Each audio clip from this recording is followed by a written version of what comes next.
Pacific and beyond.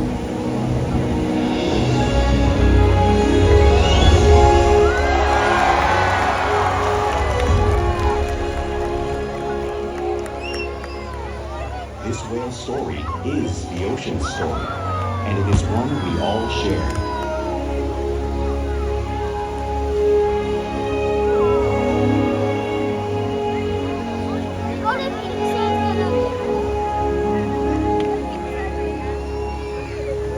Welcome to SeaWorld's Orca Encounter. I'm Kayla, and I'm so honored to introduce you to these intriguing and majestic animals.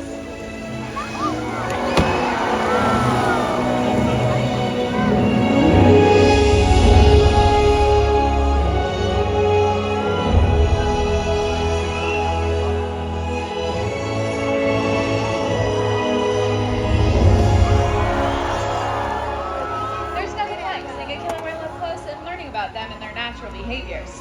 We hope this Orca Encounter will give you a better understanding of these amazing animals and all that they represent. Go on.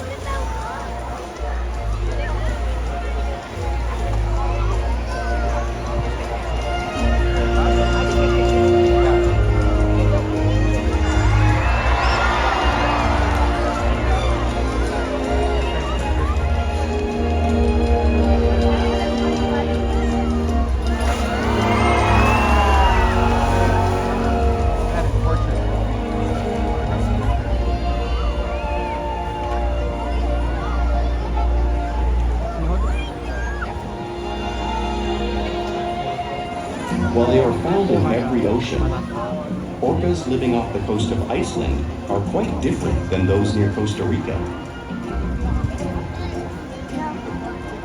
In fact, there are at least 10 types, or ecotypes, of killer whales. An ecotype describes the differences between killer whale size, physical form, weight, social structure, and habitat. Misfire. As you can see, the differences are subtle, but noticeable when compared side by side. Orcas are adapted perfectly to their environments. And even the whale's black and white coloration has a purpose. It camouflages the outline of their bodies in the water, making it easier for them to surprise and catch their prey.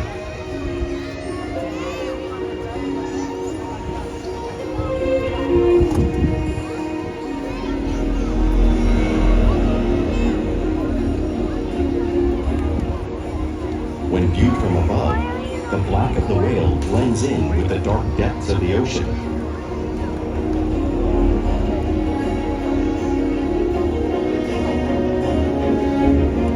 When viewed from below, the orca's white bellies match the brighter surface of the water, blending with the light above, giving them the perfect camouflage.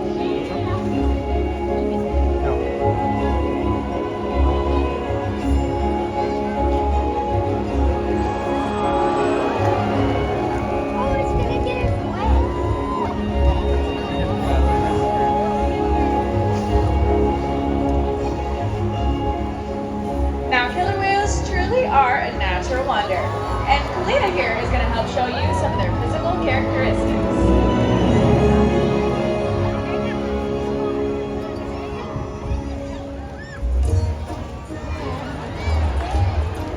Their blowhole is perfectly designed for getting a quick breath of air at the surface of the water. Even the location of their eyes works to their advantage. It looks like their eyes are in that white patch, but that's a visual distraction. The eyes are actually right in front of that white patch, camouflaged from thrashing prey.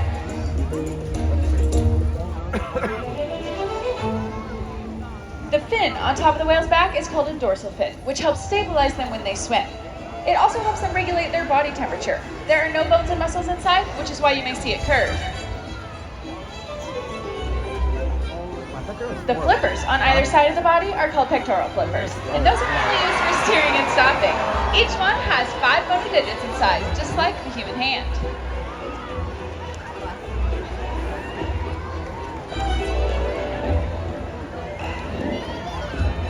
The lobes on either side of the tail are called flukes, and that's the killer whale's engine, propelling them up to speeds of 30 miles per hour, which can be as fast as some speedboats.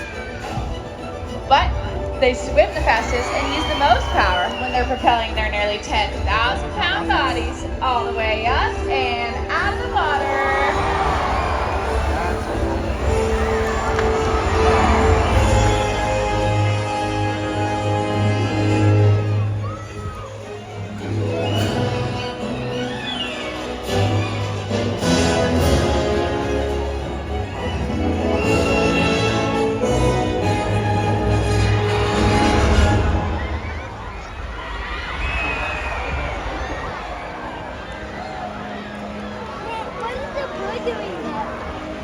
Killer whales are highly social animals with a well-defined social structure. An orcapod is always led by a female. Though just half the size of her male counterpart, she is in charge. It's all about attitude, not size.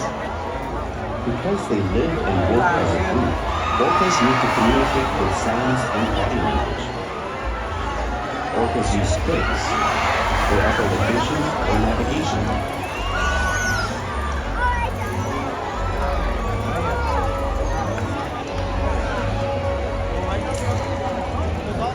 Whistles to socialize in the pod.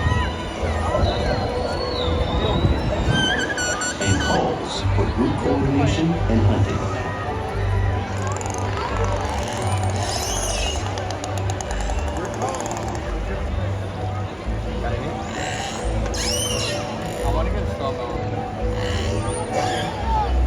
Vocal development studies here at SeaWorld show that early on, calves learn vocalization from their mothers.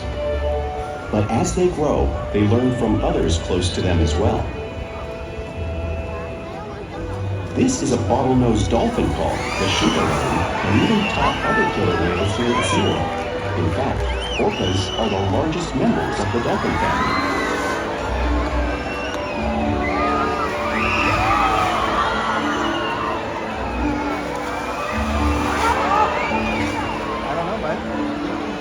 Whales here and in the wild use vocalization to communicate all the time. Killer whales often use body language as a form of communication. A pectoral slap may be used to show dominance or to get noticed. For example, a mother may use a pec slap in order to get her calf's attention.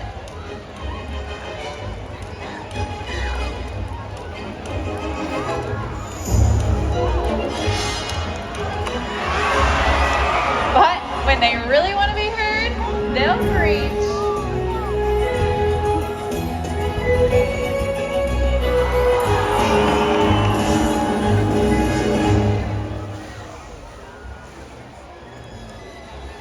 Spy hopping is how killer whales coordinate and get a better view of their surroundings while hunting.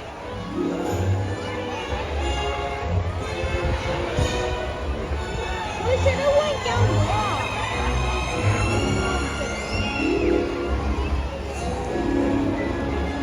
They pulled up? Pretty cool, huh?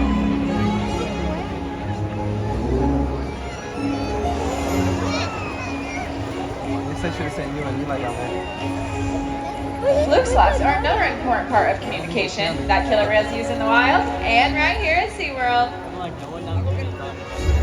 on our side. Yeah, all the girls are gonna want to go down there. I'd rather go. So are you going with us or are we going to stay by We don't know yet.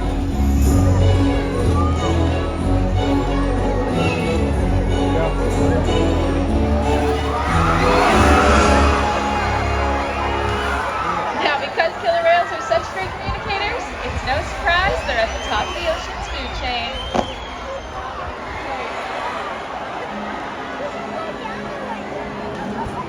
Killer whales work together to rear their young, protect their pod, and most importantly, pursue and catch their prey. Every day they cooperate to survive in the wild oceans of the world. The orca's hunting techniques are as varied as the whales themselves.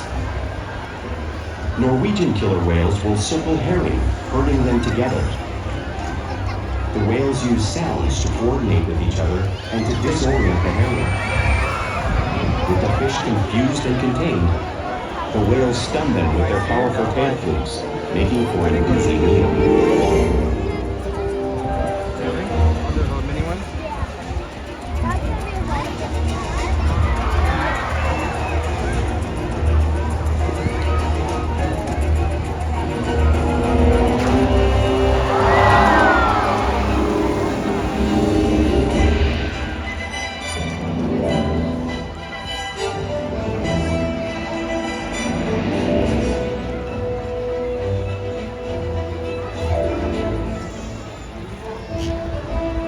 Whales in the southern hemisphere will capture sea lions by pulling them right off the beaches.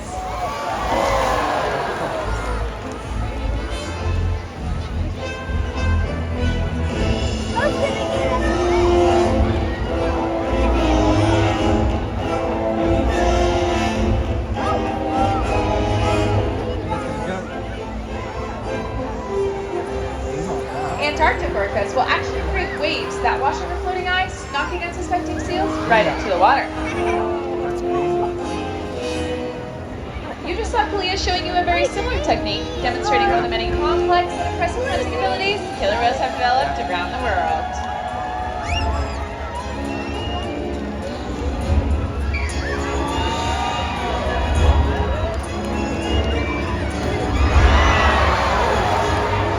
Coming all the way up. Now, you just saw these waves crashing in front of you, but you can't truly imagine the amount of water displaced until you experience it firsthand.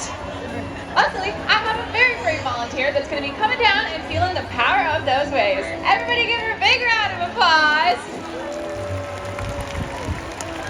All right, come on down here. You're going to take a seat right there and hang on tight. All right, guys, keep cheering for her. She's about to keep feeling this 55-degree salt water.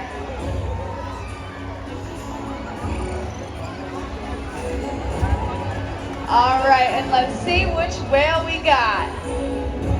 It looks like we have our biggest boy, Ulises, headed around the way, so hang on tight. He can displace a lot of water. All right, here comes the whale. Good job. You can come on back up.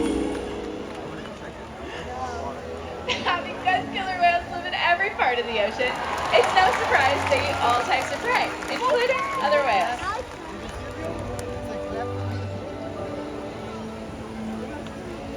The blue whale on the screen behind me is the largest animal on Earth. It's 5 times longer and 50 times heavier than a killer whale. So, how does a whale the size of Kalia and Makani here prey on a whale that size in the wild? It's all because they're the ultimate team players. That's crazy. That's the actual size.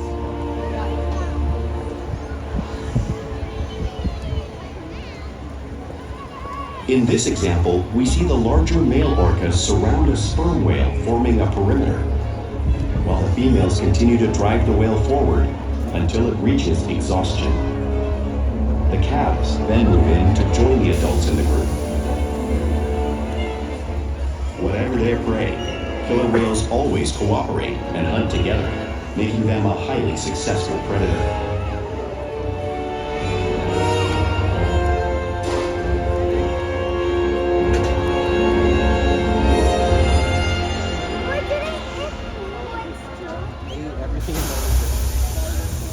Now, play is an important part of everyday life for an orca. It's how they teach young whales to hunt and practice their skills as they grow.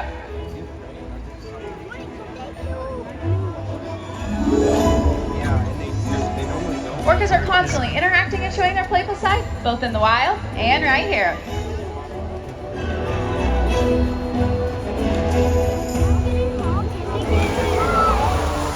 Porpoising is when an orca swims fast to the surface, breaking out of the water just briefly.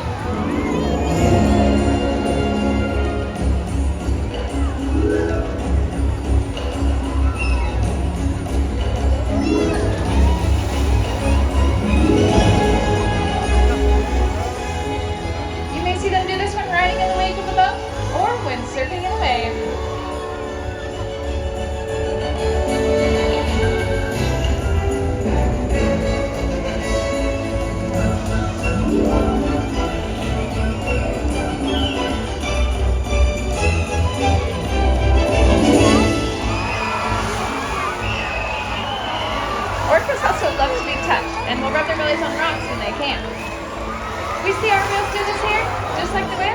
British Columbia. Well, this whole section's not getting wet.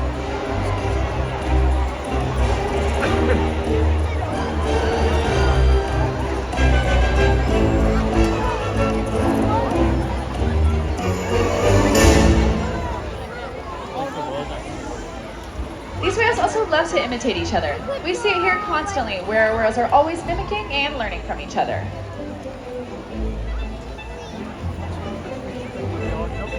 Do you want to take Kayla down there so you can see a spot? I see one spot.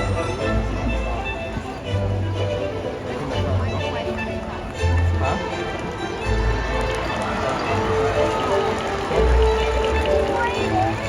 That's why they're not.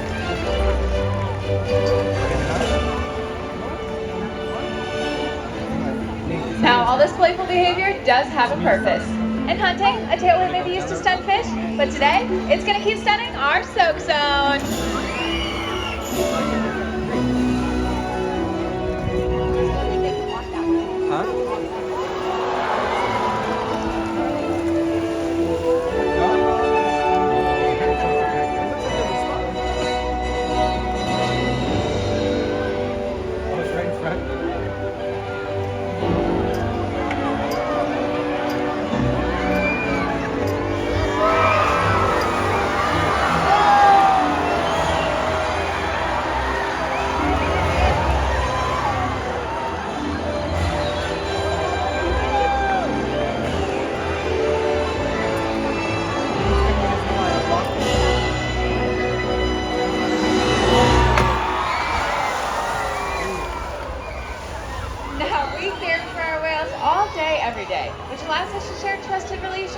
And provide optimal healthcare, research, and quality of life.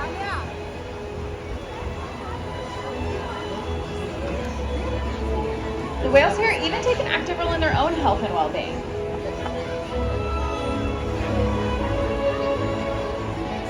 For example, they can roll over and show us their tail flukes, which helps in taking a voluntary blood sample. That allows us to make sure they're staying nice and healthy.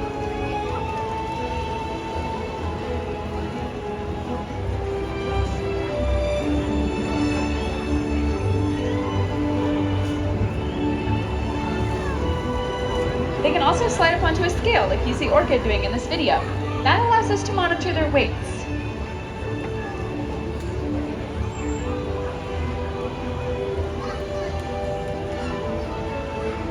We can also obtain breath samples from their blowholes because of the trusted relationships we feel here day after day.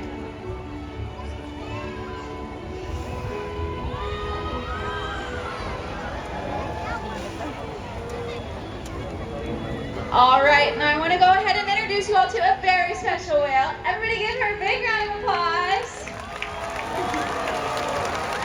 This is Corky. Now, Corky is kind of the legend around here because she is the oldest whale that we have in our pod of 8.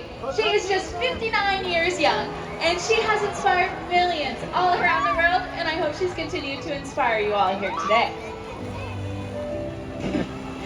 Now, we challenge the whales all day, every day to learn new things to engage and stimulate their minds. Diet, exercise, and of course play help keep these whales in great shape.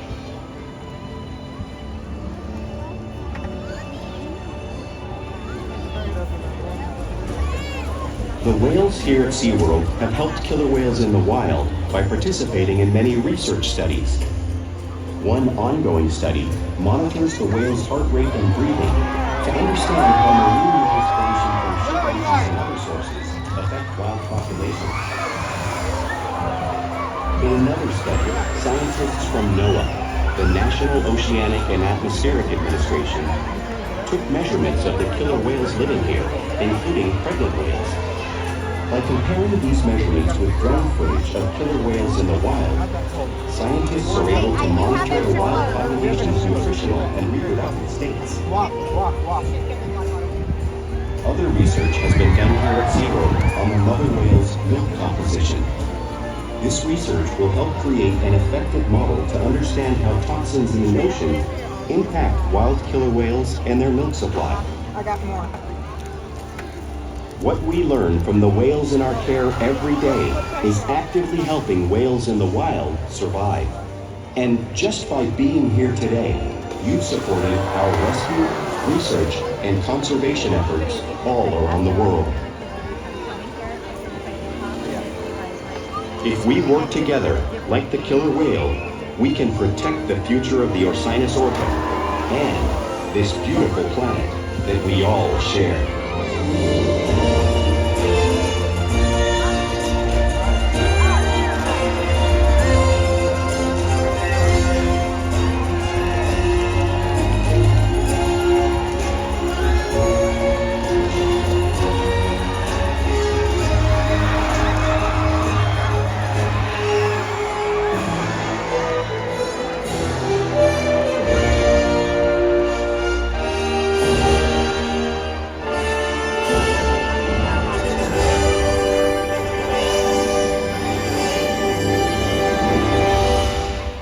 Thank you all for coming to today's Orca Encounter. We hope you get a greater appreciation for these amazing animals. Have a great rest of your day here at SeaWorld. Yeah. I guess you know where